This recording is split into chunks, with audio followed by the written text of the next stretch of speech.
I don't know how to cook ugali. And you know, in this area with these Luya guys, especially here in the village, the mom, to make sure you're ready to marry her son, the mom can ask you to cook ugali. Nakusima lukali mosechewas. Lukali, lukali, lukali. Anampenda sana. When you make kunde with moheleha and milk or cream, very good. We had nothing else. And I was afraid the next day that my kids were going to start starving and crying because we didn't have money for food. I prayed, God provided for us, but we still didn't have a lot of money, so we started doing gideris for lunches. Hello nice people, welcome back to my channel. Don't forget to like, share, comment and subscribe. Hit the subscribe button if you're new, and for the returning subscribers, I love you so much. Today I'm in Africa, Kenya, specifically the western part of Kenya, here in Nyangali village, where we featured this white woman who has decided to sell everything back in the US and has decided to settle here with her local African Kenyan hubby here in the village, who is a boda boda guy. My question to you viewers before we start: how far would you go for love? Today we get to feature the amazing and shocking story of Kare Wanyonyi and Albert Wanyonyi. Sakaraya, it's me. I told you Sakaraya. Sakaraya, count. I have sort of home. Count how much people. Hi, Kerry. Hi. Hi, how are you? I'm good. How are you doing? Very good. I'd love you to introduce yourself, to those people especially who don't know you. Who is Kerry? Well, first, jina langu Kerry Joy Wanyonyi. My name's Kerry Joy Wanyonyi. Got my last name from my husband Wanyonyi over here. You'll meet him in a minute. I am a missionary who came to Kenya with a ministry called the Last Call Ministries. I also have my separate ministry called Kerry Joy Family Missions. And we came here to serve the community, to reach out about the holiness that the church is called to. And my personal mission, I reach out and I take care of a lot of like community efforts. We reach out to street boys and the underprivileged. We do a lot of clothing handouts nowadays. We've had people donating clothing to us, and we go and donate that to people who are absolutely in need, like the ones that wouldn't be able to afford them on their own, not just anybody. We work with education, and we have a plan and hope eventually to build a school, a boys' home, a chapel, and a career training center. So as God allows and as God grows our ministry, that's what things will look like. Currently, my husband runs a ministry football team with young men ages like 15 to 22 approximately. There's not really an age limit on it. That's just what it tends to be.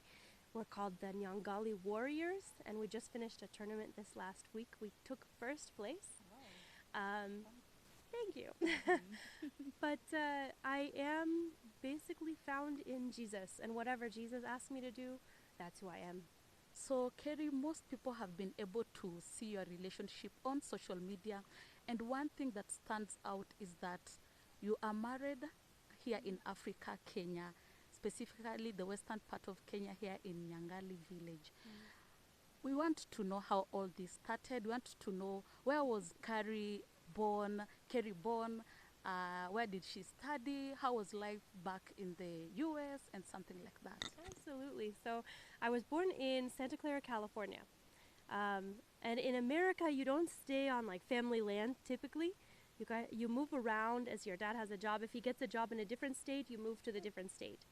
So I started in Santa Clara, California, and by the time I was 15, we moved to a different state called Idaho. I went to the rest of my high school years. The rest of my high school years, and then university in Idaho, at Idaho State University. I studied economic and political development internationally. Like I didn't study international economic and political development. I studied it in Idaho. Before I came here, I was in North Carolina for the last maybe 10 years before I moved here. I was working as a property manager. Most recently, I've had jobs at banks and other things, but I was working as a property manager, managing several different properties. And every day while I was working, I felt the call of God to go on missions. And I knew since I was like 8 years old, I've known that God called me to be a missionary. I knew He called me to Africa. I didn't know where in Africa. So I was praying and praying and praying, God, show me where you want me to go. And finally, things started falling into place. I had several visions, and even one of them happened up in Miluki. Like, I didn't know that at the time. I didn't know what Miluki was at the time. But when I came here, that vision that I had actually happened in Miluki. And I knew the place that it was after it happened. So that was confirmation to me that this is where I'm supposed to be. Within Bungoma, there in Miluki. And I believe that eventually I'll have a larger span that I'm working in, but you establish small and you grow. I have a heart for orphans, and I believe I see God bringing in different orphanages to me, and I can't take care of them right now, but what I believe will happen is that over time, in the future, I'll have a network, like a global network of orphanages, that we can team together and work to get support for children all over the world. That's one of my very long-term goals, one of my long-term visions, and I believe that as God's bringing it, I believe it's going to happen. But who I am, I grew up loving horses. I've never had a horse, but I've ridden them. I love the colors green and purple. I've always loved the idea of love, but it wasn't until I met Albert that I really felt like I knew this was the right person for me. God spoke into my heart and He told me, this is your husband, and that's why you didn't meet the right person back in America. Because I wondered, I came here after I was 30 years old, and I was like, why haven't I met somebody yet? Because obviously God made me to love someone. Like, that was inside of me. I knew God put that inside of me. And so I said, God, why don't I know someone yet? And when I came here, I knew why. So you've told us that since you are 8 years old, you had that, you knew that God had chosen you to be a missionary, right? At what point, or we can say at what age did you decide, you know what, now this is the right time, I'm packing, I'm going to Kenya? You know, after you get past 30, you stop paying attention to your age. So off the top of my head, I can't tell you how old I was. It was 2017. I had had several visions, and then I was talking to my mom on the phone one day, and she was asking me about these things because my mom's always been a great spiritual mentor in my life. She's also in ministry, so is my dad. And she would go over, you know, what have you been hearing from God lately? What's God telling you? What do you think that means? To just try and draw it out of me. And I was going over all these different visions that God had been giving me. And all of the sudden it hit me. Just like someone hit me on the head. I said, Mom, God wants me to move now. I said, He doesn't want me to wait. He's telling me to go right now. That's what all of this is about. And I just realized, because I was talking about everything at once and they were all coming together, God told me to go now. And I was in contact with people here in Kenya. I felt God moving very strongly with me in ministry here in Kenya already, because I was reaching out online and able to do some things in ministry online to Kenya. And this was the area of Africa. I had been asking God, what area of Africa? Because you called me to Africa. Where in Africa? And I just felt this really strong pull to this area of Africa because of the work I was already doing from over there. Because, you know, all of my free time was spent online ministering to people, and it was ministering here. So then my mom and my dad, I was originally planning to go to Mbita because I knew some people in Mbita that were going to house me. But my mom and my dad also got a call to come to Kenya, and they were connected with a ministry here. So their director is here in Bungoma in this village. And that's how we ended up in this village. I heard from God, and He said to go with mom and dad and to help establish their ministry first.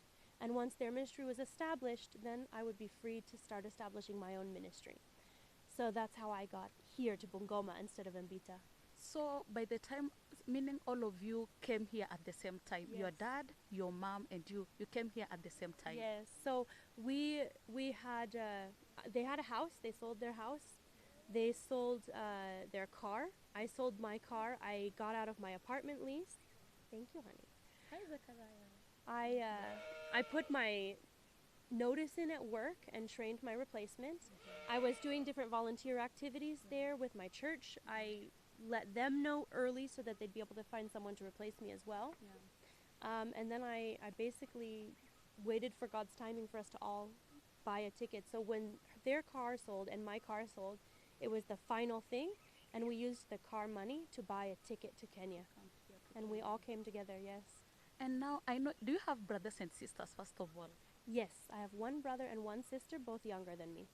Okay, now when you guys decided, we are leaving, your mom, your dad, and you, how did your sister, brother, and also friends, picture all this? Well, let me see, the first thing after they actually realized, honey, I can't come right now, I'm sorry. It's okay. I know, the goats are hurting. The goats got stung by bees last night. They'll get better. They'll get better, they're okay, the doctor's seen them, but they reacted very calmly, and they didn't really react very much at first. There was like a processing that had to happen, and my sister had children at the time. I mean, she still does, but like she was the one with kids. And so my niece and nephew had to learn that Auntie Carrie's going to be moving to a different continent. And very shortly after I announced it, my parents also announced they were moving. So then that kind of on top of everything, they realized Grandma and Grandpa weren't going to be there anymore. And we have a very close family. We used to get together for Bible studies every week and encourage each other and go to church together. So it was a realization of we're going to miss each other. But then my brother-in-law broke out pretty quickly with the, you're going to marry a local boy. And I said, no, I'm not. He says, yes, you are, Carrie. You're going to marry a local boy. I said, I'm going there for missions. I'm not going there for love. I don't think that's going to happen. And then he was right. He was right. I know. I married a local boy. Didn't even marry a city boy. I married a local, like Bukusu, like tribal, rural area guy. So, Now, you've stepped here in Kenya for the first time, and you are here for the mission. How did you find yourself in Bungoma? So we were planning to come to Bungoma anyway because my parents' director for their ministry is in Bungoma. So we were going to be coming here. We had rented a compound in Miluki here in Bungoma, and we were moving in there. We arrived in Nairobi, and our director with his wife and a couple of other team members came out and picked us up in Nairobi and drove us back here to Bungoma, but it took quite a while. We were waiting. The first person who came to pick us up saw that we were Mzungus and like quadrupled the price of the, bringing us back to Bungoma. I know Kenyans. And so he said, no, we won't work with you. He called someone else from here in Bungoma, and the guy drove from Bungoma down to Nairobi to pick us up again. So then we got in the car with him, and he tried to drive back here the same day he had driven down there. And the poor man was so tired. He kept having to stop on the side of the road and take short naps, like 15 minutes. Just give me 15 minutes. And he would sleep for 15 minutes, and he would, okay, let's get back on the road. All day it was like that. So the poor guy, he got there like 2 o'clock in the afternoon, and we got back here with all of the naps and everything. We got back here at 4 o'clock in the morning, and he was exhausted. We were exhausted. We hadn't slept for the majority of the last week because we were getting ready to go. We were packing our bags. We were getting on the airplane, and for some reason, air travel, sometimes you sleep, sometimes you don't. For sure. And especially my parents had trouble sleeping on the airplane. So we were all coming here on economy. We're like not first class people. We just came on economy. And then we traveled, like we stayed up late at night ministering in Nairobi. We slept for a little bit. We got up early thinking that we were taking that first car, and the first car increased its price, so we didn't take it. So we were just around, and we weren't sleeping very much at all. I don't know how we got through the first couple of days here, because when we got here, everyone wanted to like greet us, and they had made lunch for us, like lunch from the day before, because that's when we were supposed to be here. And then they kept reheating it and reheating it and reheating it over the fire. There was chicken, and there was sukuma, and there was cabbage. There was all kinds of things, this huge spread of Kenyan foods that they had made for us. And they were reboiled and reboiled and reboiled all afternoon and all through the night until we got here at 4 in the morning. Yeah. My mother-in-law was down there to greet us too. I mean, she wasn't my mother-in-law at the time. She's the mother of the now bishop that's in charge of our African side of the organization. But she was the director's son, so she was there. Everyone in the community was there because the Mzungus were coming, you know. Exactly, and all of our prayer team that had prayed us here, they were all there to introduce themselves, to welcome us. It was just a big deal.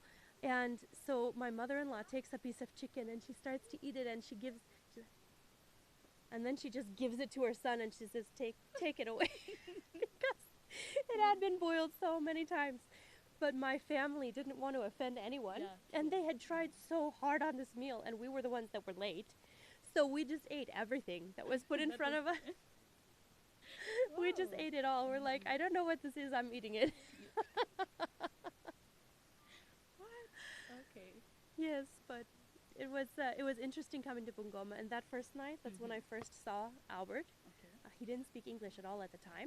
Now he speaks English very well, but at the time he didn't speak any English. Okay. He was one of the prayer team that got introduced. So they were going around the room, introducing each person, and each person was welcoming us, and then we would speak something back and thank them for the welcome, and, you know, we're happy to be here, God bless you, all of that stuff. So once it got to him, that's when God spoke to my heart, and he said, this man is your husband. The same time that you arrived and the same day that you met Albert, that is the same time God spoke to you. Yes, that's exactly the same day that God spoke to me. I said, this one is your husband. And I was surprised because he was so handsome. Like, I've never thought about, like, wanting to marry a handsome guy or something. For me, it's if a person has character, and if a person can keep up with me intellectually, because I like to speak about intellectual things. I like to go over ideas, and I needed someone who could keep up with me. So those are the kind of things to me that make someone attractive. I don't usually find someone attractive or not attractive, like, at first glance. But him, I did. And still, it was 3 months. Between that point and the time that Albert and I began talking to each other, it was 3 months. There was no talking between then. The next day, you guys already started your mission that you are sent to do here. And how did things start in that now you met Albert and you guys now started talking? So, okay, when I was living in the compound there in Miluki, Albert used to come and pray with the prayer team, and he used to come and help the chef cook, because we had a guy there who had a chef training, and he was cooking for us. One of our church members at the time, one of the pastors that was working with us, or volunteering with us. We don't like pay our pastors for being pastors. Like, they work just like they would work for any other Kenyan ministry. We don't get paid for it either. I know. So all of us would get together, and I would see Albert's picky there, and I would know, oh, Albert's here today. And I would get excited, and I didn't say anything to him, but I knew what God told me. So in my heart, I would be excited that he was there. And he, I guess, was feeling the same way. I didn't know this, but God had given him a dream that same night when we met, telling him that I was his wife. And I didn't know that, because every time that I would go into a room that Albert was in, he would get really nervous and he would walk away. And so I was like, are you sure, God, that this is the one you said was my husband? Because this guy seems to hate me. Every time I'm here, he's repulsed by me. He runs away. But I found out he was nervous, because he was already in love with me because of what God was putting in his heart about me being his wife. And I was falling in love with him to the point where before he talked to me, I had to write in a journal. Like, I pray and write at the journal in the same time, like praying to God. So I'm writing in my prayer journal, praying to God, please, God, help me not to feel this for this man, because it's hurting me too much now. I'm starting to love him so much that it's hurting me inside, that we can't communicate to each other.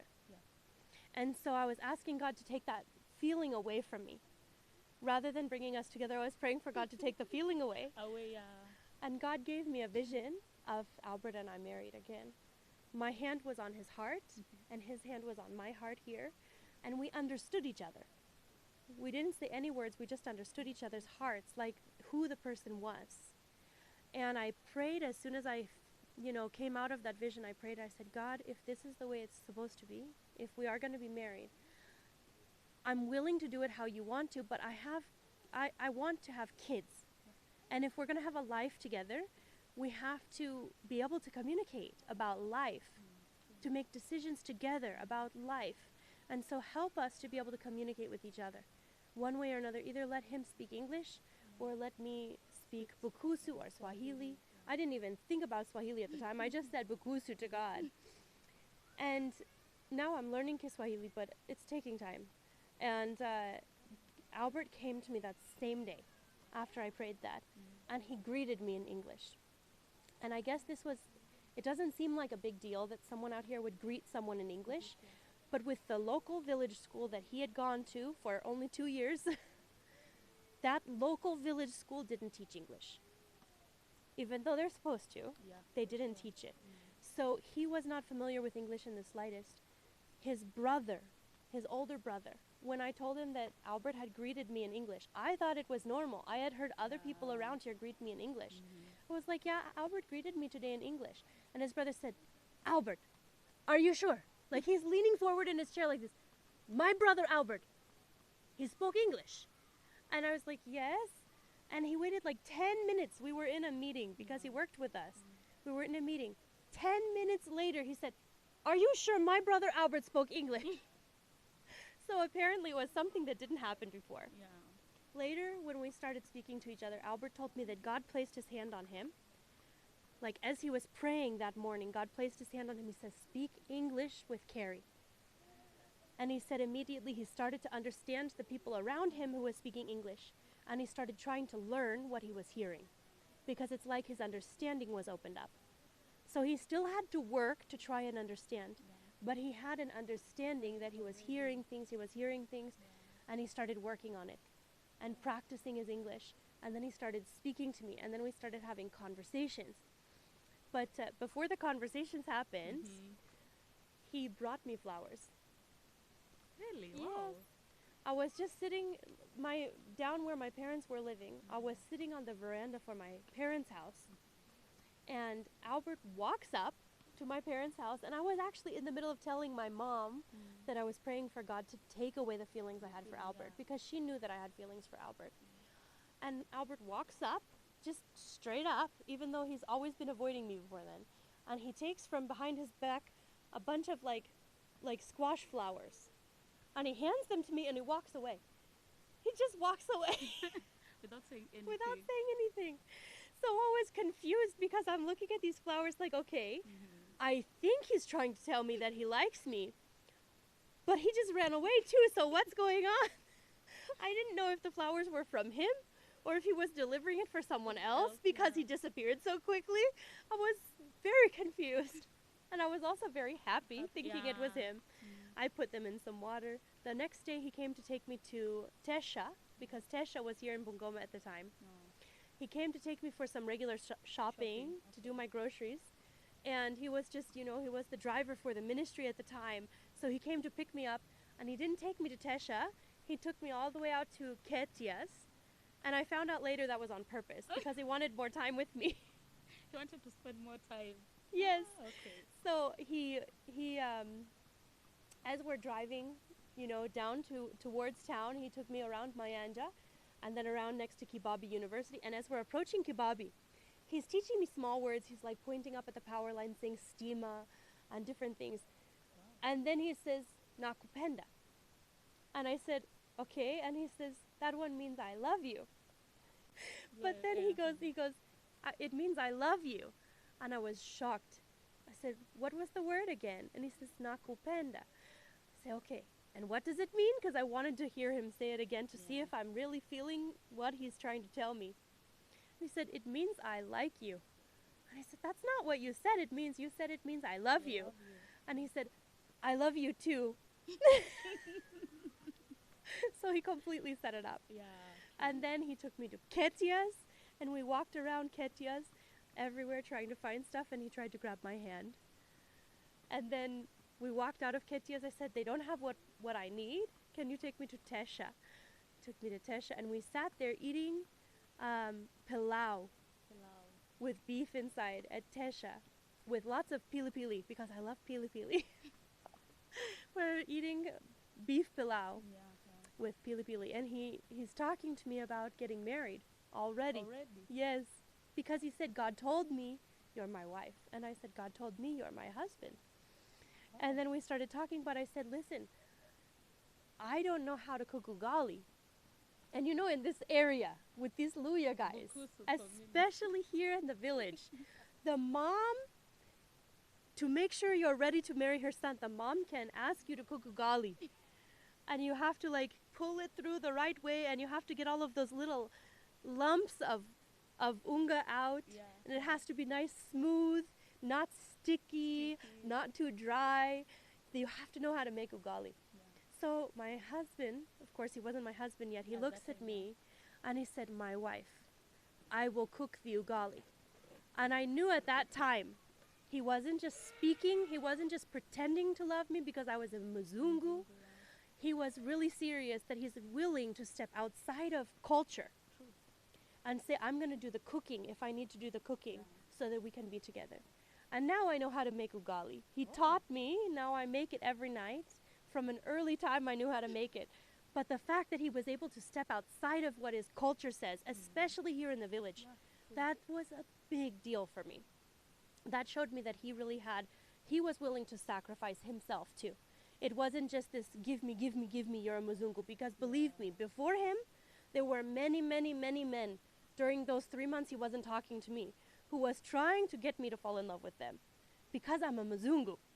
It was always, oh, I love you so much. I'm like, you don't love me. You love the idea of having a Mzungu in your life. You don't love me. Showed you immediately you came here. So Exactly. You knew they were just joking Exactly. around, yeah. Well, and there's a way that men talk when they're not serious. There's a way that they speak when they're trying to get a vulnerable, gullible woman to believe that they love them. They can speak all kinds of beautiful things, but you can tell they don't mean them. Yeah. And I have experience with those kind of men from back home. There's men like that everywhere in the world. They speak, but they don't mean it from their heart. Mm-hmm. And my husband, when he speaks, he means it from his heart. He's an honest person. He speaks honestly. And even he's the kind of person, if he feels he's hiding something from you, just feels he's hiding it, then he, after some time of feeling like it's being hidden, he comes and he says, I just want you to know, I'm not hiding this. This is happening, and I want you to know it's happening because I don't want you to think anything's being hidden from you. The first time we were buying land together, he took me to go work out the land deal with him. It wasn't just him going and working it out. It wasn't him talking, this is what we want to do, even though we knew it was both of us that wanted it. He wanted me to be involved in the process because he respects me as his wife. He expects that of other people around him. When people try to sell him chickens, he makes sure their wife is okay with them selling the chickens. It's not just them. He always makes sure that there's a partnership in anything that we take part in, and he encourages people around him to make their wives their partner too. Not just to be like, this is my thing because I'm the husband. Yeah. You know, he wants people to grow, and I see that with his younger brother too. His younger brother is a very educated man. It surprises me because Albert didn't get that kind of education.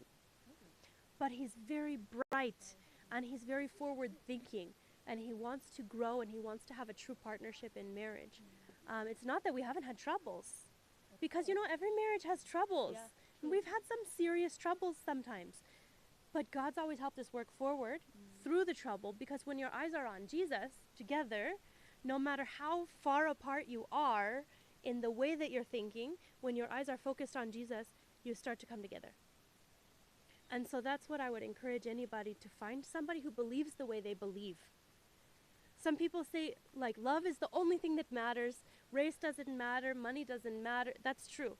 They say that what you believe doesn't matter. That one is not true. I actually was married once before. I was married to a Muslim. And I have a lot of respect for Muslims. They're very loving people, nothing against them. But when you're married to someone who doesn't believe what you believe, when you're married to someone who doesn't pray the same way you pray, you can't come together in the same way. You can't be one the way that a husband and wife are meant to be one. You can't raise kids the way that a husband and wife is supposed to raise kids. Now, I never had kids in that marriage, but that's the reason I didn't have kids in that marriage. Because I knew after we were married, after some time, I realized we weren't one. We couldn't become one. That man ended up leaving for work. He was chasing money. So he went after money instead of relationship, and he just decided after 5 years of marriage, he says, I'm not the marrying type of guy. He just decided it one day. And he said, I'm going to leave because I'm not the marrying type of guy. I want to go and make money. And he went and made money and left. And I have nothing against him. We've resolved all of our issues. Yeah. It was peaceful end. But I won't marry someone again. Like I knew at that time I wouldn't marry someone again who didn't believe the same way I believed.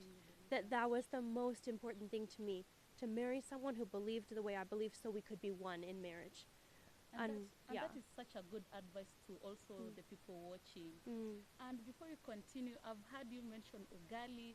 So far, the time you've come here in Kenya, what are your best local food that you're enjoying currently?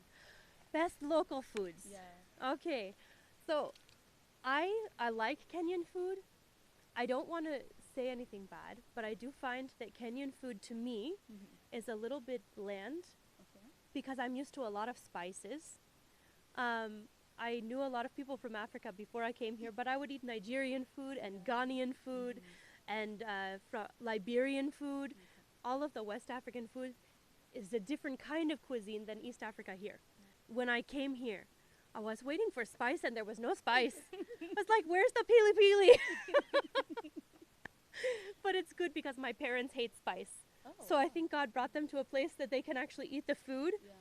If they had Nigerian food, I don't think my parents could live here. But for me, I have to add in spices sometimes. Yeah. I've heard that the food at the coast is Yeah. different than the food at this side. Yeah, a little bit, yeah. But one thing I really enjoy is when you add mocheleha into dishes. Oh, to soften. Yes. Yes. It has a really good flavor. Like when you make kunde with mocheleha and milk Yeah. or cream, very good. One of my favorite things though is managu. Managu. And like the local suja, like which is also managu but the local one, Mm-hmm. I love those. Like we'll go and collect them locally. We've grown managu, we've grown kunde, sukuma. Sukuma I will eat. It's delicious. It's not like I look forward to dinner when it's sukuma. I'm like, yes, we're having sukuma tonight. But it's good, Yeah, you know? true. I used to love omena, but I've had it enough that right now I'm kind of tired of omena. It's good. It's a great way to get protein and calcium for not too much money. And so we have omena here a lot to try and supplement our diets and get enough protein. It used to be that we didn't get chicken except like every few months. I think things are improving a little bit now that we have our own chickens growing more. So now we've been having like maybe a chicken every month. Oh, wow. And it never used to be like that. We almost never have beef. I don't know why, but we almost never have beef. It's not that any of us have anything against it, but going to the market to go and get the beef and then bring it back, we just don't think about it very often because we have our omena and we're fine. And okay, I don't know if I've told you, but you and Albert have kids, right? Yes. We have kids. We have 3. One of them is my stepdaughter. She came from a marriage prior to mine. And she's living with us now for the last maybe 5-6 months. She's been with us, and she'll continue to be with us. And then I have 2 that I've given birth to, Zachariah and Samara. They're 3 years old and 2 years old. And let me see, Samara's favorite things are papaya and smokies. And if I have them, she wants all of them. That is Samara. Yes, she loves smokies. And popcorn. If we have popcorn around, she loves popcorn. She likes sweets, but she's not huge on sweets. She loves meat. She's my meat girl. Zachariah loves everything sweet. Samara also loves beans. Beans are one of her favorite things. If she has gideri, because we make gideri a lot, she'll pick out all the beans, eat the beans only, and then she'll push the plate away. She's like, I had the beans. I'm fine. Zachariah, he loves almost any fruit. He loves pera or guava. We have a bunch of guava trees here, and Albert grows them.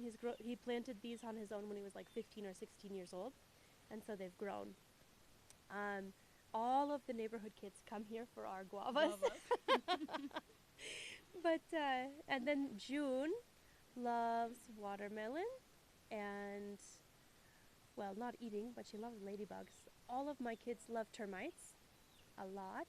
That is, in local language, you say kumbe kumbe. Yeah, kumbe kumbe or chiswa, yeah. Yes, yes. Yeah. So all Albert and I have gathered our own termites. Like if we hear them hitting the roof at night, we go out and we gather them off of the walls. We're putting them inside. We went down to my brother-in-law's house there because they are all around his house, and we knocked trying to wake him up, saying, "You have termites at your house." He wouldn't wake up, so we just collected. And I know how to fry up the kumbe kumbe myself now. But my kids, Zachariah will wake up in the morning because they'll come out at night and he'll eat them at night. So then he wakes up and he thinks about them in the morning.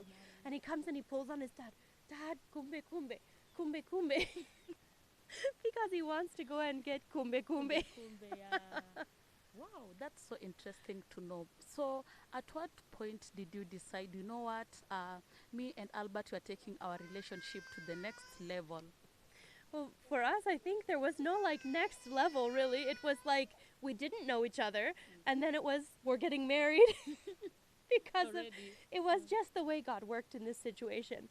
It's not the typical way a relationship works, I know, but God had spoken to Albert, he'd spoken to me. So when we started talking to each other, we just realized God had already spoken to both of us. And we said, okay, if you're okay with making the ugali and everything, like, okay, let's get married. And then we talked to my parents, who already knew that I wanted to marry Albert and already were okay with that. And he talked to his family. He doesn't have his dad around anymore, but he talked to his mom. His mom was ecstatic. She's the sweetest lady. But she was just ecstatic. She was dancing, very happy that I was coming into the family. And we took a couple of months and we planned a small like wedding ceremony. And we just got married here in the village. So yeah, we didn't do it like the traditional bukusu, because I don't even know what that looks like. But we did like a church kind of wedding in the village. Yeah. Oh, and that is when now you guys officially you started your marriage, right? Yes. And now, how did your sisters? You know, you left your sister, your brother, and friends back in California. How did they take it? Like, you know what? Me, I've decided to settle here. I'm already married. Yes.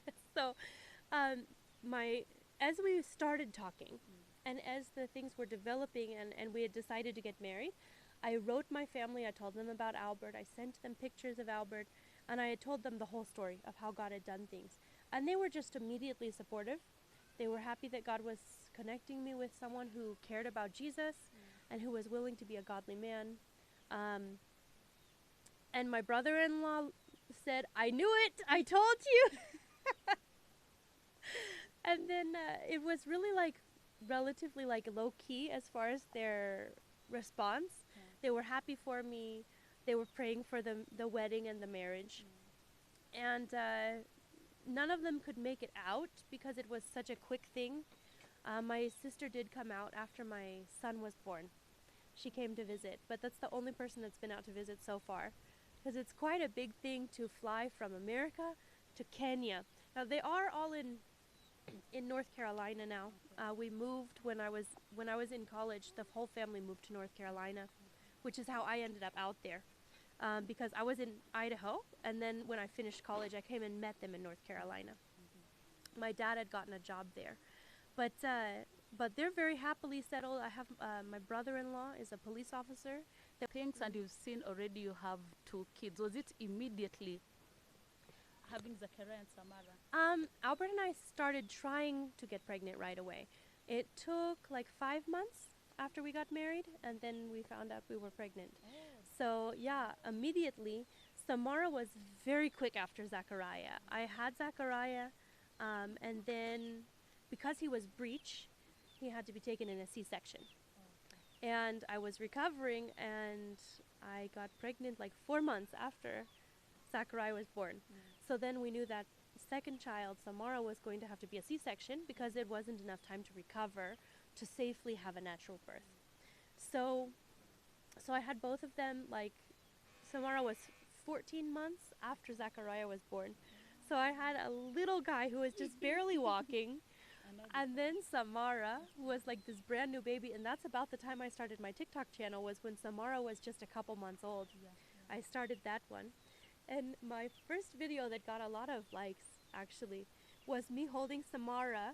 And I had this big moment with Jesus earlier that morning. And sometimes when Jesus moves, like, you just can't stop crying.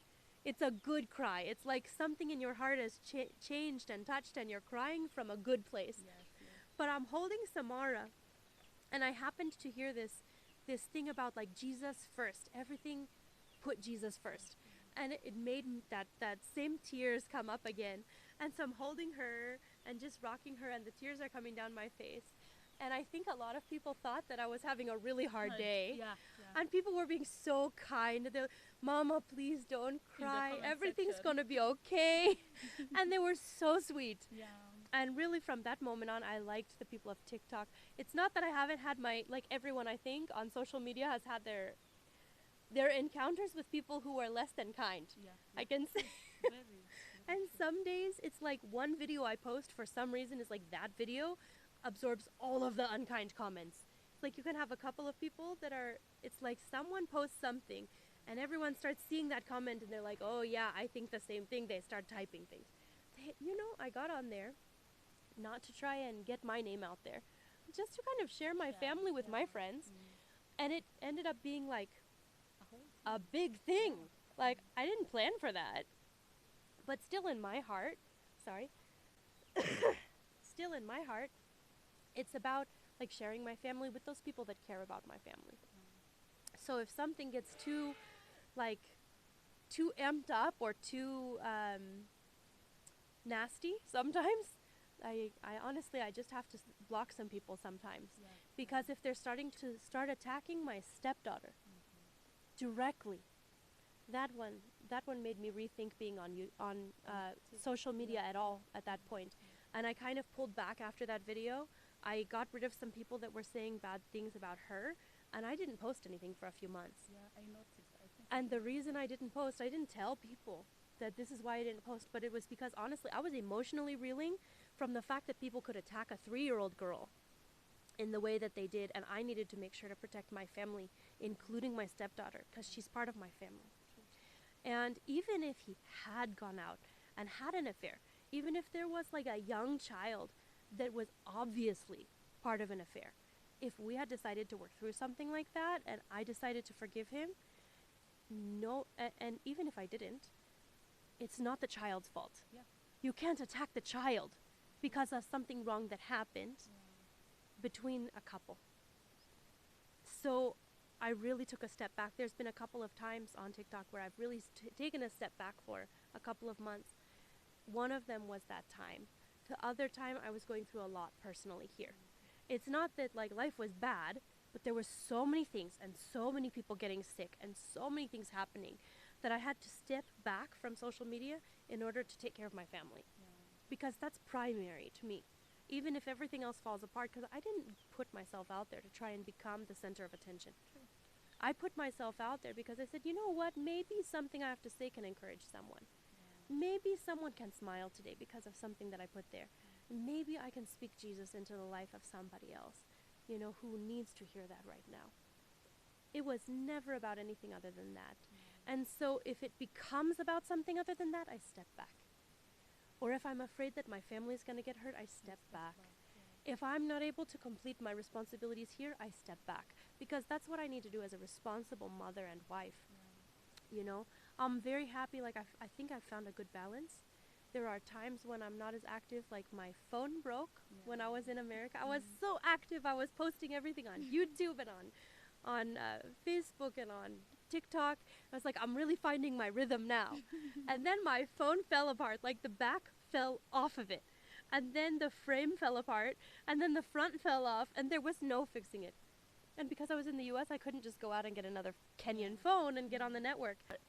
By that time, you and Albert have kids. You've started settling in the village. I know there are always culture shocks. or we can say things that you are not used to and now you are learning. What are those things that you're like, what? This is what happens? This is, yani, what are those stuffs that you learned? Well, termites was definitely one of them. We don't eat termites back in the U.S. But no, on a more serious note, communication from culture to culture is just different. Yeah. It's not like the words themselves, it's the style of communication.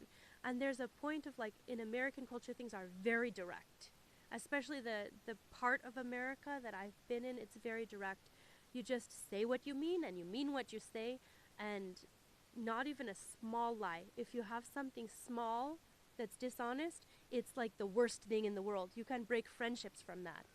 Even if something's harsh, you speak what's harsh. Because if you lie, people will not appreciate you anymore. They want you to say what's true. Like, that's just America. Here, people lie to each other all the time to protect their feelings or to, I mean, yeah, that's called like a white lie or whatever, and some people do that anyway. But to protect feelings, to protect like neighbors, like to not make an argument with neighbors, they'll like someone will steal somebody's property and the person next to them will be like, oh no, that's theirs, because they don't want to start a problem. You know, Yeah. that for me in my culture is very different. But at the same time, I'm not learning to lie because I still won't lie. To me, that's still a value that I hold very, very serious. But I'm learning a certain tolerance for misdeeds of others, like a certain way to like forgive even when the person wasn't sorry. To just choose to live in forgiveness when somebody does something wrong. And so that's one good thing. Like, the lying isn't necessarily a good thing, but the forgiveness of each other to keep the peace can be a good thing. Like, you can be a peacemaker, you can be a peacekeeper. You can, like, it's not like good to just roll over and play dead. You have to protect your family. But there's a point where keeping the peace between neighbors can be very important, especially here. I'm seeing that there's family land.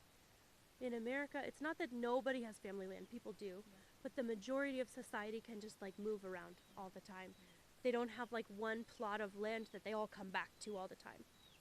So they're very, more than Kenya, they're more, what is the word I'm looking for? Like, migratory, I suppose. They migrate more throughout the country. And so there's no feeling of like I have to keep peace with my neighbors because I will always have them. I have always had them. My dad had trouble with his dad, but we kept the peace. Now I have trouble with him, but we'll keep the peace. And maybe your kids will have trouble with the other kids, but then you'll learn to keep the peace. You know, there's a certain amount here in this area, at least. I can't speak for all of Kenya because I know from tribe to tribe and from culture to culture things are different. And Kenya is so diverse. But there's, here in this area, I have found that to be true. And I admire that. I've learned from that. I would love to travel throughout Kenya and find what the cuisine is like in different areas and find what the people are like in different areas and get an appreciation and a knowledge of different people groups as I'm here. We haven't been able to yet, but hopefully soon we'll be able to start visiting ministries throughout the country, and that can improve my knowledge of Kenya as a whole. I have seen a lot of tribalism since I've come here, not from every person, but there's still definitely strong groups within different tribes who have strong feelings, sometimes for very traditional reasons, against other tribes. And I've heard a lot of things that, oh, people in that tribe are always this way. People in that tribe are always this way. Don't trust that tribe. Don't trust that. You know, there's a lot of that going around. And the younger generation is less that. I see that a lot less with the younger people. But you can see a lot of resentments that have become entrenched within certain people in each community that I have dealt with. Because they have not only experience, but rumors and other things. And sometimes one negative experience can entrench an entire people group against another. And that's something I believe in Kenya that has to change. Like, Kenya has to learn to become Kenyans. not just to become the Luya and the Gikuyu and the Kisi and Kalenjin, and they have to learn that we're all Kenyans, that we all have their own kind of beauty in their culture, and to appreciate it about each other. If they can learn to appreciate each other, their strengths, their differences, and their similarities, Kenya could make so much of itself. I've seen from the time I was in college, Kenya was considered a second world country, where it was a developing nation that was doing its part to like really grow. Right now, in the world, Kenya's considered a third world nation. And I believe part of it is caused by the fact that certain Kenyans don't want to work with other Kenyans. If they can all come online and all work together instead of giving out the work to people from outside all the time, if they can all come on board and build together and unify together as Kenyans, man, you guys could go back to being a second and even first world nation again, you know? It can continue to rise instead of like rising some and then falling some, rising some and falling some. Kenyans have so much good in them. They have so much knowledge. They have a different way of thinking through things than some other areas of the world. And really, Kenyans should be building Kenya. You should be bringing in the wealth of nations to build Kenya by Kenyans, not by others, you know? And I know I'm not Kenyan and I'm saying that, but really, there's so much richness and diversity here in Kenya. If people could learn to work together, so much could be done here, you know, by the Kenyans themselves. It doesn't have to be like, oh, look, the Mzungus are coming to do a project, you know, because here, I know it's not like that throughout the country, but you have pockets of areas where that's the idea. We need development, so we need to bring in the foreigner. And really, the Kenyans are powerful people. They have it inside. They can do it themselves, you know. They got the British out of Kenya themselves. If you guys could get the British out of Kenya, you can build. I've heard you mention language barrier. Right now, with like when you're with Albert, are you guys still having that problem when it comes to communication? And then my second question is, what Swahili words and Bukusu words have you learned? Okay, so with Albert and I, no, we don't have trouble with communication anymore. He's become so fluent with English that we really have no problems at all. Like he goes and translates things at church sometimes. He's very good. There's still like every once in a while there's a word he can't get and then he asks for clarification, but he's so comfortable with English. It's just now the grammar and things that he's working on. And then as far as my words, unless I'm like in the middle of using them, sometimes I have trouble remembering them just like off the top of my head, but I know some important ones. One interesting thing about Bukusu is that in the Bukusu language, which is an offshoot of Luya, so a lot of times they say eh for everything. Even when someone's surprised or they don't like something, like eh, they say eh for everything. Okay, that's just like cultural, but it goes into the language too. They say eh meza, eh calendar, a TV, a radio. Everything is a. And then when you're angry or you're upset or even like happy, you can say eh. So that's a lot of the Bukusu. The most important word for Bukusu, I think, is busuma. That is ugali. Is ugali. Everyone needs their busuma. If they haven't had it, they haven't eaten today. They haven't had any food because that one is food. So in this culture, that one was one of the first ones I had to learn. I also know Nahusima Lukali Mosechewas. So that's I love you very much, my husband. And then that's like one of the first things Albert taught me. After we got married, he was like teaching me that one, and we used to say it back and forth in Bukusu. In Kiswahili, I know a lot of random words, but I don't know a lot of the grammar that goes in with those words. So I know how to say my name, like I said earlier, or I know like Dresha or Dresha, something like that for windows.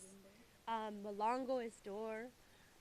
Mikono is hands. I just know a lot of like really random things. And then I know things like for chickens, kuku, or mbuzi for the goats, mbwa, dog, embe, mango. So just very random things from around the farm that I learned. Oh, what's that? What's that? What's that? I just don't know how to put things together very well yet. Yeah, and I've seen what of Zachariah and Samara, because I've seen they have cousins here, And most people here in the village, they tend to speak Swahili. So what are the kids learning? Is it more of English or Swahili? I think that Zachariah himself learned more Kiswahili before he learned English because he was always playing with the kids. And he was always more with his dad than he was with me. Like, he's very much a daddy's boy. Samara is a mama's girl, and so she's spent so much time with me. She's become very comfortable with English. She started speaking very early too. Like around 4 or 5 months, she started speaking words. By the time she was at the end of her 5 months, like going on 6 months, she had 10 words in her vocabulary already that she would say. They weren't like the full words, obviously. They were like, she would say wah wah for water. She'd say ya ya for Zachariah. She still calls Zachariah ya ya. Or mama and baba and, you know, different things. But she had all of these different words. Cat, she knew cat. We say kitty cat. We don't say puss in English.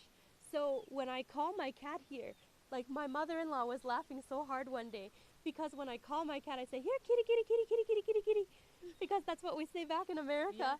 And here they say, here, puss, puss, puss, puss, puss. So she heard me saying, kitty, kitty, kitty, kitty, kitty, and my cat comes running up the hill. And she was laughing and laughing and laughing because I'm making the weirdest noise to call my cat. And you know, my mother-in-law, she doesn't know English. She doesn't know very much Kiswahili either. She knows some Kiswahili, but even when she goes to the doctor, she has to take someone with her to translate what's being said a lot of times. So she's very expressive, and even though she speaks mostly Bakusu, she'll teach me things, and I know what she's teaching me because she's so expressive. Without even speaking the words, I can understand a lot of what she's saying. So she's an amazing woman, apart from all of what I was saying. And now, of course, apart from that, you've said social media, it's kind of, you have people who love you and some people want to, like, they would always want to start something controversial. I've seen some of them saying maybe, and maybe even some people will be watching and wondering, why couldn't you maybe relocate with your husband back to the US? Because some of them think, why could Mzungu decide to settle here in the village and maybe the kind of life that they're having, why couldn't she just relocate with the husband and the kids back to the US? In fact, I actually get that a lot.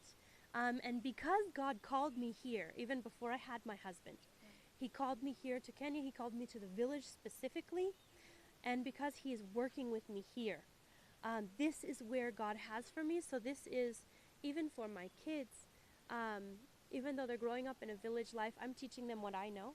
I'm highly educated, and I'm teaching them on like what I would teach them if I was in America. So they're getting both the Kenyan way of learning and the American way of learning, because I'm trying to balance things out for them. I'm trying to make them able to be globally competitive as they get older, so then if they want to move to America when they get older, they can.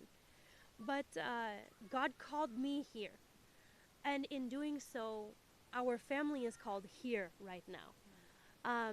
Americans don't, one of the things I get is, well, send your kids to America and you live here. In my culture, you don't send your kids away. I know that's normal here, but in my culture, you don't send your kids away. I would rather even school them myself, which I'm perfectly able to do. My mom schooled me. One of the things I get a lot is, if you school them, then you're taking away their ability to socialize with other children. The same children that they would be going to school here locally come to my house to play every single day. Like, it's to the point where I probably need to make uniforms for my kids when I school them at home, so the other kids will respect the fact that they're studying. Because there's so many kids here every day. Like what you saw when you came here earlier, those kids are here all the time, and there's more that come. Like, in this area, the village life, there are always kids around to socialize. They're always here to play. They wake up in the morning, they say, Mom, can I go down to Terry's house to play? Can I go for my friend Joshua's house and play? It's always them and other kids. They get the socialization. They're getting everything that they need here in the village right now. If God calls us to another place, then we will move. But because God called us here, and because our purpose in life right now is here, we know God will provide all of our needs, all of our kids' needs, because this is where the blessing rests with us, because we're in His will right now. If we were not in His will, then we would be moving to find it. But right now, this is where God wills us to be. So this is where He's taking care of us. And our kids thrive here. And right now, we're thriving here. We started with a 2-bedroom mud house with mud floors that you have to take the, I don't know what you call it, you mix the cow poop with water. And yes. Yes, yes, yes. So then you like put it on the ground. That's what, when I first married Albert, that's what my house was. And I was fine with that. I didn't like need something more. But God continued to provide for us, and it's grown into something more. Now we have 4 rooms in our house. The entertaining room, like for people. We have a guest room. We have a children's room that all the kids sleep in, and we have Albert's and my room.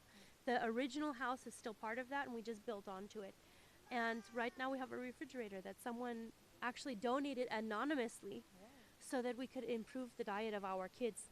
One of the things that was told to me on social media, which really cut me deep, I didn't have very much money for a long time. I still don't have a lot of money, okay? But I'm more comfortable than I was. Like, I'm more able to provide for the kids than I used to be able to. I had so little that eating gideri every day, just the beans and the rice, like the beans and the maize, was about all that we could afford. We had just come out of a point where all I had in the house was a small amount of potatoes. We had nothing else. And I was afraid the next day that my kids were going to start starving and crying because we didn't have money for food.